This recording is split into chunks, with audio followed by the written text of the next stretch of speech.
have a bucket list? We're talking about bucket lists with the amazing Jay-Anne. She is a bundle of energy. So let's go and have a chat with her, find out all about bucket lists and what she's doing to empower more people to have more fun and fulfill their own bucket lists. Come on, let's go and watch the show now. Bloody amazing. And I tell you what, how we both navigated that. Masters. Well, this is the thing, right? This is the thing. It's life throws all kinds of stuff at you, and it's how you cope with it, how you get over it, and stuff like that. So, anyway, we didn't get to the introduction. So, Jay-Anne, tell us who you are, what you do. Hey, I am Jay-Anne. I'm the CEO and founder of Life is Too Short. I wear multiple hats. I'm a multipreneur. We won't have time to cover everything in here, but I'm sure we'll get a slice with the epic Ashley. Yeah. That's it. That's all you're going to say. You've got this amazing. You've got this amazing opportunity. Come on, Ashley. You've got to work. You've got to work for it. You've got to work for this. I mean, nobody gets paid for 30 minutes like this. Come on. All right. Okay. So, yeah, we met at BizFest at one of the networking events, and it is live because Leander can see us. So there we go. Hi, Leander. Sorry for the delay. I don't know what we did there. And you're a ball of energy. You really are a ball of energy. You should be sat down. You make me look lame. most people call me a ball of energy. So why is that? Why is that? Oh, it's such a good question you ask. Why am I such a ball of energy? And my first answer would be just because I feel it. And when life is alive, whether it's good, bad, ugly, I feel it, and I'm just energized. But actually, Ashley, I think we really need to know the real truth as to why. And I appreciate you for this because it got me thinking as to why. Otherwise, we just do, right? We just keep going. Yep.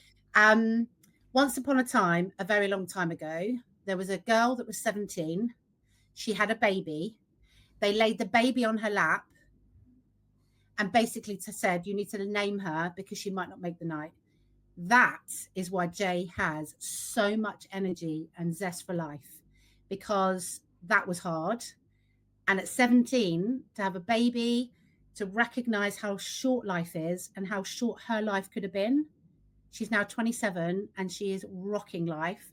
And I am such a proud mama for her. I'm not going to cry, but that's why I have oodles of energy that just ripples through my body, whether I like it or not, every single day. And that's a little snippet where it all started. Wow. Let's shut the door. Let's go home.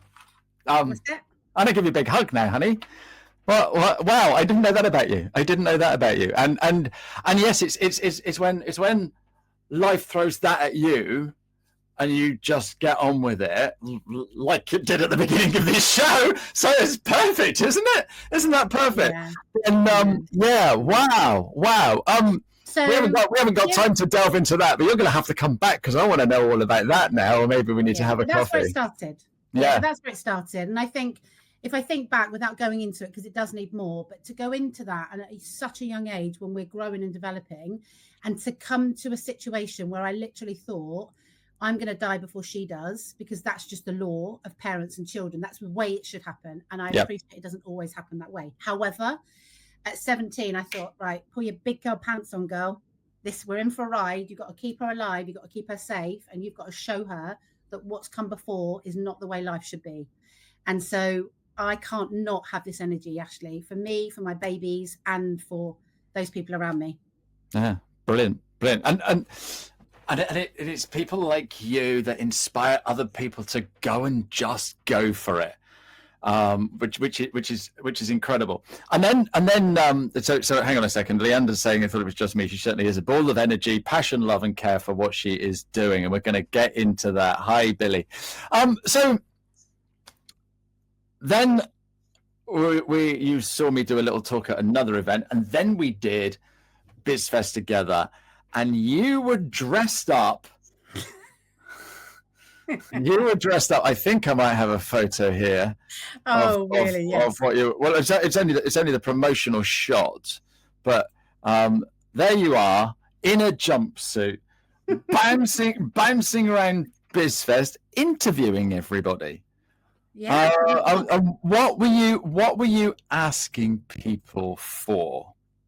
So I was looking in my jumpsuit, and it's a skydive jumpsuit, and I had the full tandem harness on. I kind of didn't think that one through because there was a heavy weight all day. And could have been worse. You could have had your tandem passenger with you.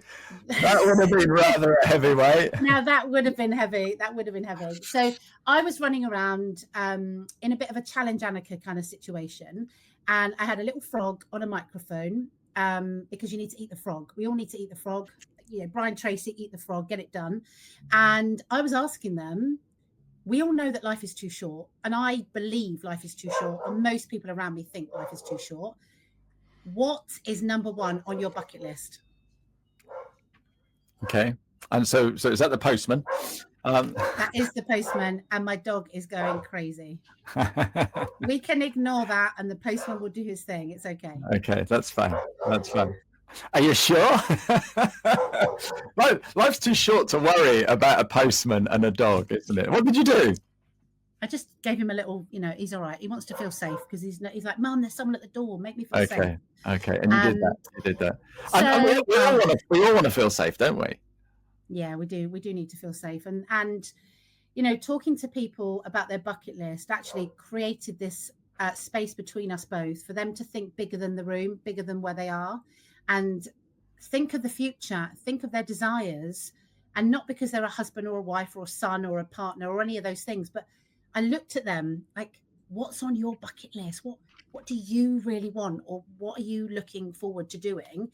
And the things that people said and the way they connected, and also the way they just stood still for a minute and had some space. Yeah. It was brilliant. You know, even with the craziness, we need to create something different to connect with people, because there's a lot going on in the world that creates a bit of distance. And for me, it's about how can we interconnect, and how can we see each other. Bucket list galore. Awesome. So what was the most extravagant bucket list thing? Oh my goodness.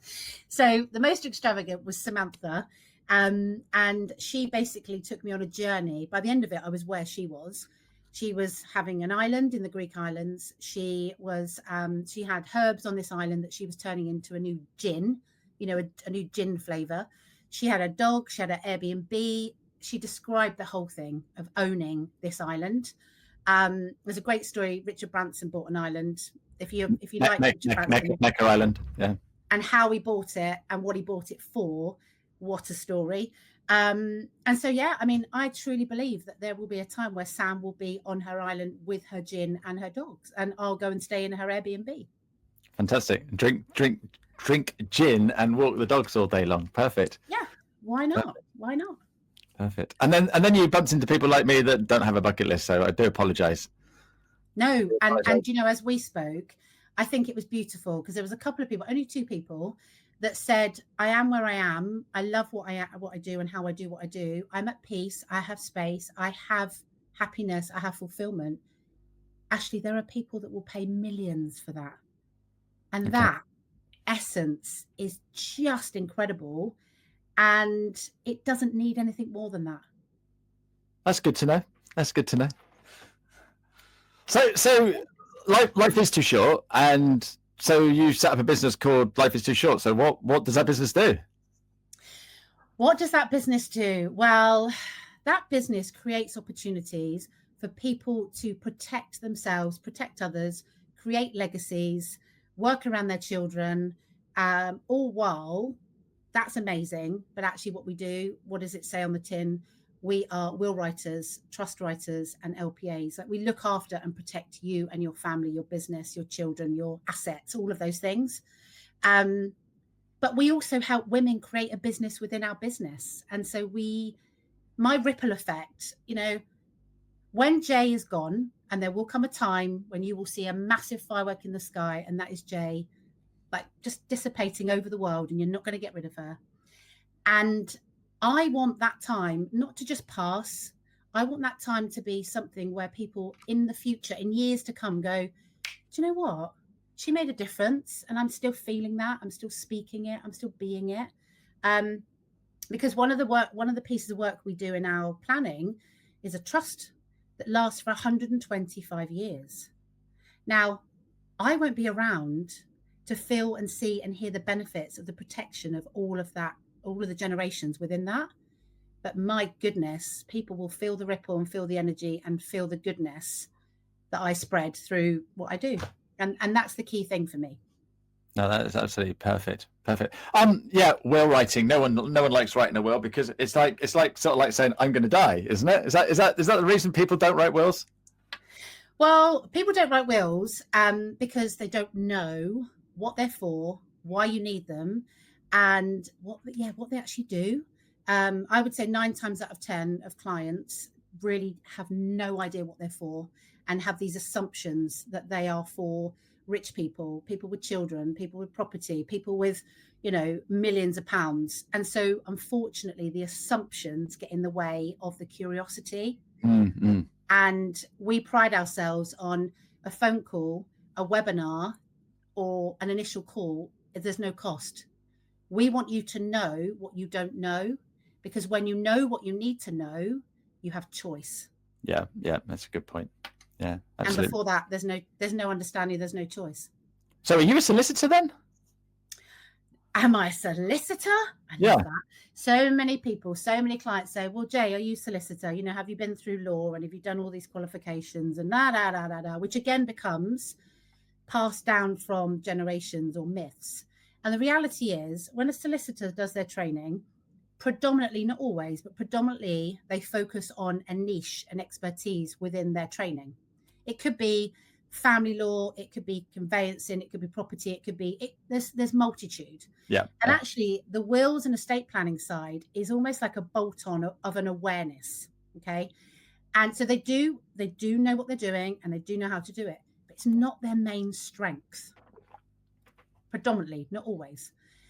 What we do, we are specifically trained will writers with the highest qualification in the country with a legal team that backs us and supports us. So they do what they're amazing at. We do what we're amazing at. Zones of genius. And together we come together so that the one person that needs to benefit is the client. Perfect. That's the one person that needs to really be seen and heard and understand what they need to understand to get everything in place and wrap it all up. And there are certain people that prefer a big leather table with a suit and a briefcase. Absolutely. That's your values. That's your beliefs. That's your understanding. Go be comfortable there. And there are many people that don't do this because that makes them feel uncomfortable. So you'll never see me, grey suit, briefcase, big table. You'll see me speaking to you, understanding you, helping you, clearing things through to help you just get these things in place. Peace of mind, get on with living life. Yeah, no, absolutely. Because life is too short. Now, tell me, how many people actually have a will or don't have a will? What's the stats?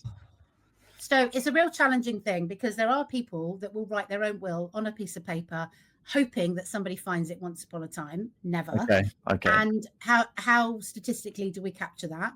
In fact, in 1918, I think it was, somebody actually wrote a will on an eggshell. Wow. It was found. And if the ex hadn't contested it, it would have stood because it was written and it was on an eggshell and there was a witness to it or two. So the answer to your question is predominantly in this country, there's 64 million adults, right? And only 1/3 of them have a will. 1/3. Sorry, rewind. 1/3 have a will. Yeah, have a will. So 2/3 of 64 million adults don't have a will. And if we were to consider the people relying on them, whether it's partners, children, businesses, just haven't stated what they want to happen when the time comes. Their voice, which is our tagline, protecting your voice in life and legacy. In life, your voice is powerful. And in legacy, it is powerful too. And it should not be undermined and it should be protected. So, yeah, there's a lot of people that don't have them in place. No, fantastic. Or wrote them 30 odd years ago and actually hadn't updated them and looked at them again to include the kids or the new partner. Yeah, that's the other thing that we sort of like, oh, tick that box, it's all done, we can forget about it, and that's the thing. Billy's saying here, among people aged 18 to 34, that number rises to about 76% of people that don't have wills. And 18 to 34, you are not going to die, so you don't need a will. But that's the time you'll start starting to thinking about getting married, maybe having children, and that's the most important time, isn't it? And you know what's really interesting? Between 18 and 34 these days, there are more people starting businesses, creating wealth at a younger age. And so if that's happening with technology and innovation, the younger you are, the more you have to lose and the more you have to actually dictate where you want it to go. And so there is no, we'll do it when we're older. Nobody has a crystal ball. COVID showed us that. Nobody knows when the time is. And if we have got more business opening, more entrepreneurs happening, more people creating wealth, as we stand here now, I'm in my living room, you're in your shed, we're making things happen so much quicker. Is it not true that your life is precious and therefore your word is precious? So irrelevant of age, get them in place. Yeah, Leander's saying it's so important that businesses have this in place, and Leander should know. She's an accountant and she obviously speaks to an awful lot of small business owners. So yeah, very, very good advice there, Leander. So what are the plans for your business? How many will writers do you have in your business? So at the moment we have 3 advisors. Yeah. And we now have a new cohort coming in June, and we're looking for, there's 5 or 6 that we're talking to that are looking amazing, sounding amazing, excited about their journey. And my goal within the next year is that we have 10. Because if you think, if each of those speak to one person a week and they then help them put things in place, we can really start to change these numbers and we can start to make sure that people have what they need in place. One thing I will say, just to add on to what Leander said about the businesses, actually with the businesses, the LPAs are even more important. A lasting power of attorney in place should you lose your voice and not be capable of making decisions.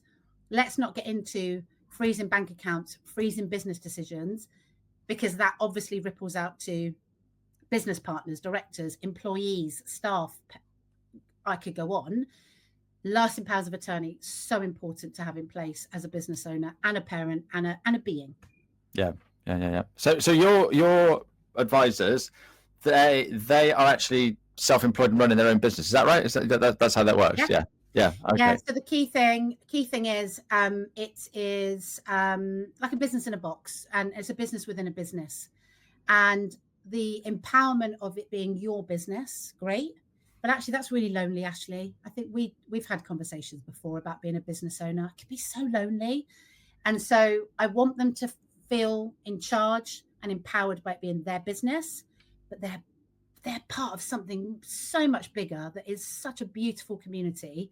That's got such benefits to it. It really does. And I'm seeing it work really well. So for now it works, and until it doesn't, it will stay the same. Until it needs to change, then it will change.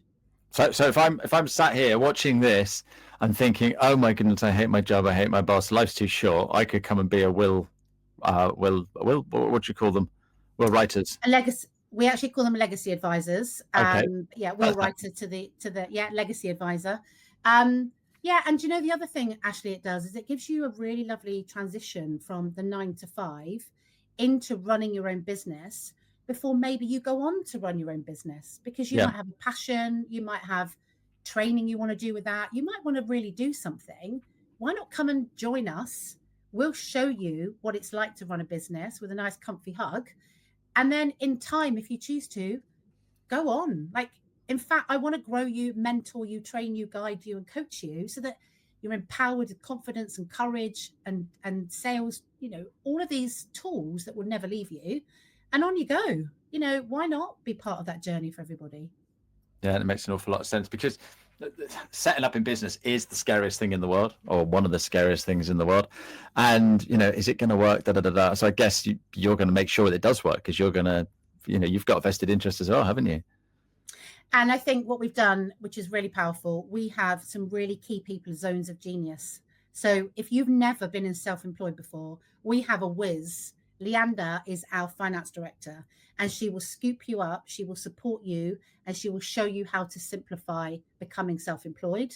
We then have Emily, who is our tech systems whiz, zone of genius. She will teach you the tech, the systems.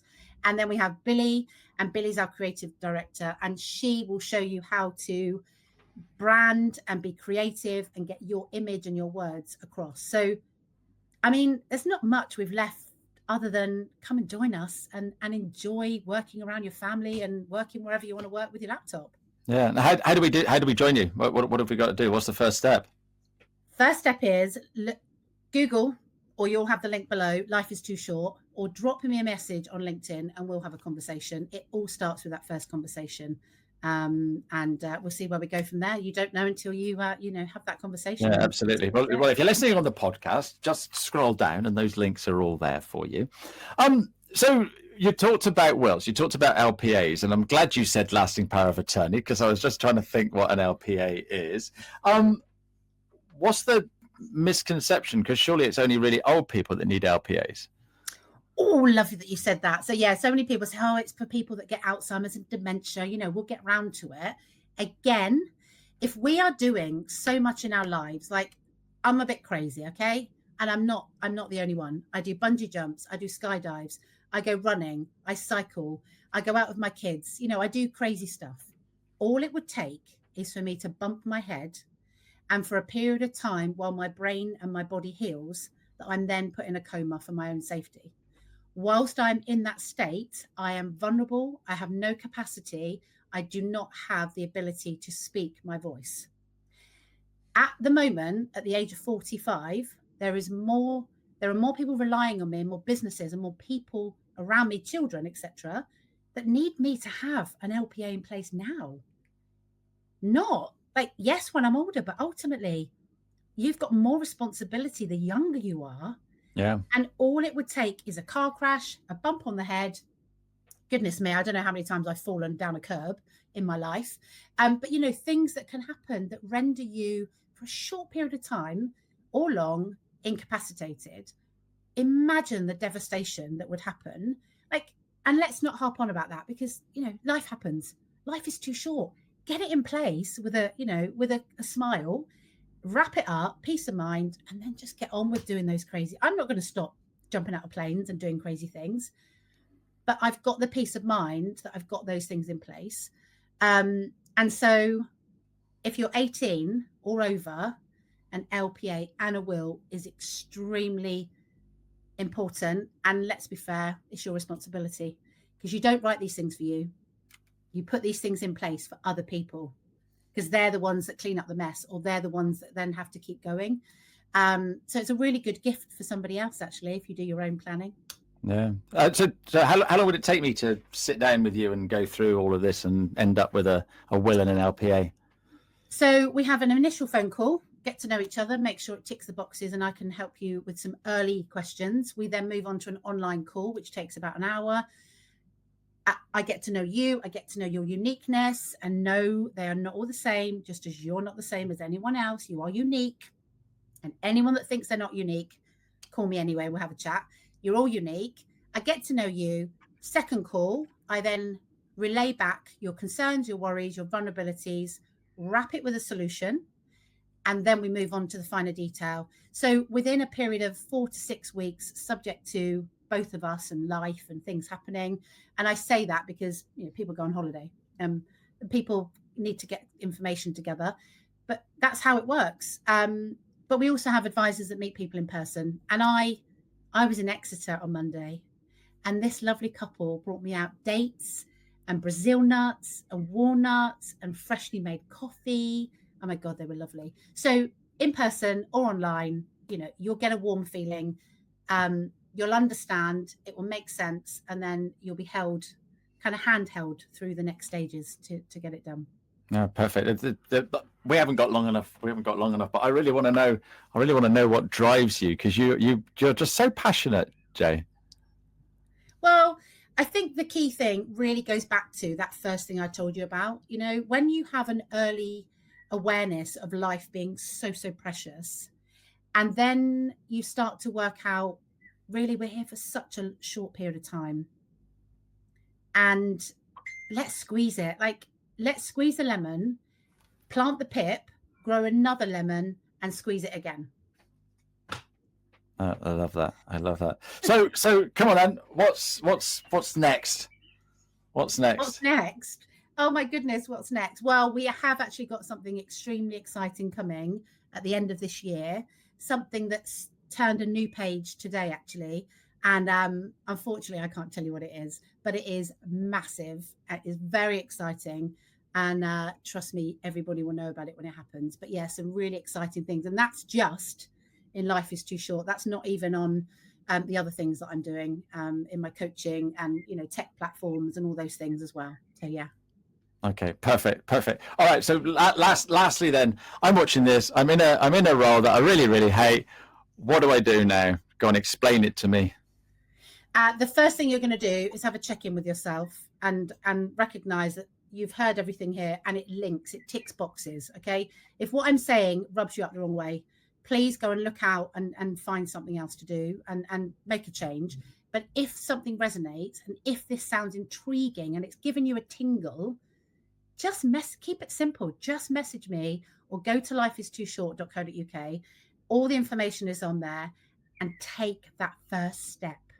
No one need know until things move to a point that you're ready for anyone to know.